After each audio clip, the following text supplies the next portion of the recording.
इतना खूबसूरत जवान, एक अपनी जाती दुश्मनी भी उसकी नहीं कि उसके बाप दादा ने जो उसको तोहफे में विरासत में जो दुश्मनी दे दी उसकी वो भेंट चढ़ गया, उसके बेचारे बच्चे यतीम हो गए, उसकी बीवी बेवा हो गई। यानी ये मामला इतना हाईलाइट हुआ, इतना हाई प्रोफाइल केस बना के आज तक ये वैसे ही फ्रेश है जैसे कि कल का वकूआ है। अब यहाँ पे जो बात डिस्कस करने वाली है वो ये है कि मैं being a student of law या आप कह लें कि कानूनदान, मेरा नजरिया इस पर न्यूट्रल होगा। मैं बिल्कुल भी ये नहीं कहूंगा कि एहसन शाह का किरदार बिल्कुल साफ था, या मैं ये बिल्कुल नहीं कहूंगा कि एहसन शाह के साथ जो हुआ वो गलत हुआ। मैं बेस्ड ऑन लॉ कि कोई भी शख्स अबव द लॉ नहीं है, हम कानून को अपने हाथ में नहीं ले सकते, चाहे वो कोई क्रिमिनल है, चाहे वो कोई पुलिस का इदारा है, कोई एजेंसी है, किसी को भी कानून को अपने हाथ में लेने की इजाजत नहीं है। ये मुबैना एनकाउंटर्स, ये जो इलीगल डिटेंशन, कस्टडी, लोगों को पकड़ना, करप्शन, ये सब गलत है। अब ये जो मिस हैंडलिंग हुई है, मैं इसको मिस हैंडलिंग कहूंगा इस सारे केस को।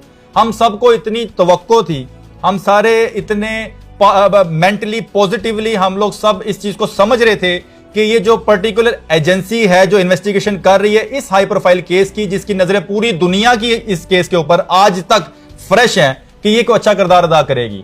आपने देखा कि जब कार्रवाई होती है, जब वकूआ ये मर्डर होता है शादी की एक तकरीब में, वहां पे उस पर जब एफआईआर की जाती है तो ये सारी इन्वेस्टिगेशन लोकल पुलिस से उठा के सीआईए को दे दी जाती है। इसके पीछे मकासद क्या थे, ऑब्जेक्टिव क्या थे, क्यों? केस थोड़ा हाई प्रोफाइल है, हाई प्रोफाइल था, और कहीं ना कहीं ये एक अजम्पशन है कि जो हमारी लोकल पुलिस है वो कहीं ना कहीं मैनेज हो जाती है। ताकि वो ये मैनेज ना हो सके लोकल पुलिस, ये इन्वेस्टिगेशन उठा के दे दी गई एक ऑर्गेनाइज्ड क्रिमिनल यूनिट्स, जो ऑर्गेनाइज क्राइम यूनिट होता है सीआईए, उसको। किस लिए? इस एक्सपेक्टेशन के ऊपर कि हां अब कहीं ना कहीं इस हाई प्रोफाइल केस में एक साफ और शफाफ, फ्री एंड फेयर इन्वेस्टिगेशन की जाएगी और वो आके जुडिशरी को बड़ी मदद फराहम करेगी कि कहीं ना कहीं इंसाफ मिल सके उस मकतूल को। हुआ क्या? तमाम इस वकूए को अगर आप पहले दिन से लेके आज तक अगर आप इसको एनालाइज करें तो मैं बड़े ही अफसोस से कहता हूं कि सीआईए ने बहुत ही बुरा किरदार अदा किया। जितनी एक्सपेक्टेशन सीआईए के ऊपर थी, इन्होंने सारी की सारी मिट्टी में मिला दी। फर्स्ट डे जब ये एफआईआर लॉन्च होती है, इसके अंदर एहसन शाह तो नॉमिनेट ही नहीं है। आप इस एफआईआर का मुताला करें, एहसन शाह तो सप्लीमेंट्री स्टेटमेंट के ऊपर ततीमा बयान जिसे कहा जाता है, एक इल्जाम, एक अजम्पशन की बेस के ऊपर उसको गिरफ्तार किया जाता है ताकि कहीं ना कहीं प्रिंसिपल अक्यूज के तक पहुंचा जा सके। अब प्रिंसिपल अक्यूज इसमें कौन है? वो बट बरादरान। उन तक पहुंचने के लिए इसको पकड़ा गया, इसके साथ साथ और लोगों को भी गिरफ्तार किया गया। लेकिन हुआ क्या मेहरान भाई, आपने सारा मामले को देखा कि फर्स्ट डे से लेके आज तक कानून का ऐसा तमस्कर उड़ा, ऐसा मजाक उड़ा कि मुझ जैसे और भी कानूनदान इस बातों को पॉइंट आउट करते रहे कि यार ये क्या मजाक हो रहा है कि एक शख्स कस्टडी के अंदर है और उसकी टिंड कर दी जाती है। कस्टडी के अंदर इल्जाम की बेस पे उस पर इन्वेस्टिगेशन अभी की जा रही है। टिंड करने के बाद, उसके बाल काटने के बाद, बालों के उसकी तस्दीक करने के बाद वो जो पिक्चर है वो वायरल भी होती है, तमाम सोशल मीडिया पे गर्दिश करती है। मुतालबा मेरा तब भी ये था, अब भी ये है कि जब एक शख्स किसी एजेंसी की कस्टडी में है तो ये तस्वीर वायरल क्यों हो रही है, ये इन्वेस्टिगेशन एक्सपोज क्यों की जा रही है। और तब से लेके कुछ अरसा कबल तक, ये एनकाउंटर होने से कबल तक एक ऐसा इंटेंस मीडिया ट्रायल हुआ, एक ऐसा अजम्पशन सब लोगों के दिमागों के अंदर बिठा दी गई कि एहसन शाह यार मार था, एहसन शाह गद्दार था, एहसन शाह गिल्टी था, यानी कि जजमेंट ऑलरेडी दे दी गई थी। हालांकि अभी ये मामला ट्रायल में जाना है, ये मामला अदालत में जाना है। अगर एविडेंसेस सफिशिएंट मौजूद हैं तो फिर प्रॉब्लम किस बात की है? क्या सीआईए को हमारी अदालतों पे यकीन नहीं था? क्या सीआईए एजेंसी को इस बात का भरोसा नहीं था कि इंसाफ मिलेगा वहां पे? अगर इनको लग गया था, पता चल गया था, तो ये सारे एविडेंसेस कलेक्ट करके प्रॉपर्ली अदालतों तक पहुंचाते और अदालतें देखी ना। ये तो वो सीआईए तो ये क्लेम कर रही है कि उनके भाइयों ने जो है वो उनके ऊपर फायरिंग किया और हम भी बड़ी मुश्किल से बचे हैं, मतलब इनकाउंटर के अंदर तो उन्हें गोलियां लगी बड़ी मुश्किल से। वो कहते हैं कि इसमें हमारा तो कोई किरदार नहीं है, हम तो उसे लेके जा रहे थे, लेकिन उनके भाइयों ने जो है वो हम पे फायरिंग की और उनका अपना भाई पीछे उसको कत्ल हो गया। मेहरान भाई, ये जब एहसन शाह गिरफ्तार हुआ, मैं एक वर्ड यूज करता हूं अक्सर, चिड़ी का बोर्ड, पंजाबी में कहते हैं चिड़ी का बोर्ड। ये एक चिड़ी का बच्चा बन चुका हुआ था, ये किसी का भी लुकमा बन सकता था। यानी कि इसकी जो लाइफ थी ऐसी थ्रेट के ऊपर थी, ऐसी एक्सपोज थी कि जो कंप्लेनेंट है वो भी चाहते थे कि ये जिंदा ना बचे, और जो मकतूल फैमिली थी जिनके साथ सानिया हुआ वो भी ये चाहते थे कि ये जिंदा ना बचे।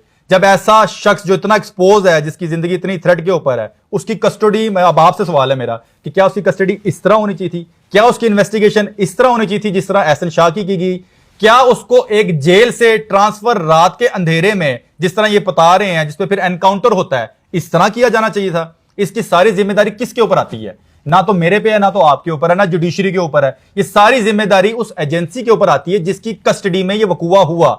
इनके पास एक ऐसा बेहतरीन एग्जाम्पलरी केस आ चुका हुआ था। ये चाहते, सीआईए चाहते इस केस को अगर ये प्रॉपरली तफ्तीश करते और मंतकी अंजाम तक प्रिंसिपल अक्यूज को पहुंचाते तो ये एक एग्जाम्पलरी केस बनता और दुनिया में वाह वाह होती पूरी सीआईए की। लेकिन अनफॉर्चुनेटली इन्होंने किया क्या, वही जो चिड़िया का बोर्ड, जो चिड़िया का बच्चा एक लुकमा बन चुका था, आखिरकार वो अभी क्या लगता है इसका सोल्यूशन क्या होगा? अब ये मामला तो इख्तिताम को पहुंच गया। नहीं, मैं इस चीज को बिल्कुल भी बीइंग लॉयर, कानूनदान, मैं सख्त मुतालबा करता हूं अपनी जुडिशरी से भी कि जुडिशियल इंक्वायरी होनी चाहिए। अब it is enough now. Pakistan कोई बनाना रिपब्लिक नहीं है, ये कोई ऐसी कंट्री नहीं है कि जिसका दिल चाहेगा जो चाहेगा कानून को अपने हाथ में ले लेगा। सख्त से सख्त जुडिशियल इंक्वायरी होनी चाहिए। मेरा मुतालबा यह है कि सो मोटो एक्शन भी लेना चाहिए। मैं गॉड फॉरबिड ये बिल्कुल भी नहीं क्लेम कर रहा, ना ही मैं ये कहता हूं कि एहसन शाह बिल्कुल ही क्लीन था और इनोसेंट था। अगर वो क्लीन नहीं था, इनोसेंट नहीं था, तो ये तो और अच्छी बात थी ना, आपके पास सफिशिएंट एविडेंस मौजूद थे, आप इसको प्रॉपर कस्टडी और सिक्योरिटी प्रोवाइड करते। उसकी वालदा चीख रही है कि सुबह के वक्त वो हमें बता रहा है, इंडिकेट कर रहा है कि फलां शख्स आ गया है, ये मुझे मार देंगे, मुझे बचा लें। इट मींस कि ऑलरेडी एक तासुर एग्जम्पशन क्रिएट हो चुका था कि इसको कत्ल कर दिया जाएगा। उसका सबूत तो कहीं पे भी नहीं ना। इस पे इसलिए मैंने मुतालबा किया है कि इस पे जुडिशियल इंक्वायरी सख्त से सख्त होनी चाहिए, JITs तश्कील करनी चाहिए, सो मोटो एक्शन लेना चाहिए और इसको बाकायदा सुपरवाइज करना चाहिए कि इस एनकाउंटर का नतीजा, अगर तो ये वाकई में ही एनकाउंटर है, तब भी ये मैं कहता हूं कि नाअहली है कि एक शख्स को जब आप एक जगह से दूसरी जगह निशानदेही के लिए लेके जा रहे हैं, जब आप उसको सिक्योरिटी प्रोवाइड कर ही नहीं सकते तो ना लेके जाए ना उनको, क्योंकि ये वाहिद ऐसा शख्स था जिसको यूज करते हुए इस केस का हम बाकायदा इंसाफ देख सकते थे, अमीर बलाज को इंसाफ मिल सकता था। अब मुझे बताएं कि जो मेन इसके अंदर इनके पास एक विटनेस था, इनकी नाअहली की वजह से वो बेचारा इस दुनिया में ना रहा। ले जी, पॉइंट ऑफ व्यू आ गया राहील भाई का, और आपने अब कमेंट बॉक्स के अंदर बताना है कि क्या राहील भाई जो बता रहे हैं ये उसी तरह से हुआ है या आपने भी सारे मामले को देखा और इसमें किसकी नाअहली आपको लग रही है, हमें लाजमी कमेंट बॉक्स के अंदर बताइएगा। राहील भाई का जो पॉइंट ऑफ व्यू है वो भी आपने सुन लिया। मुझे दीजिए इजाजत, अल्लाह ने के बाद।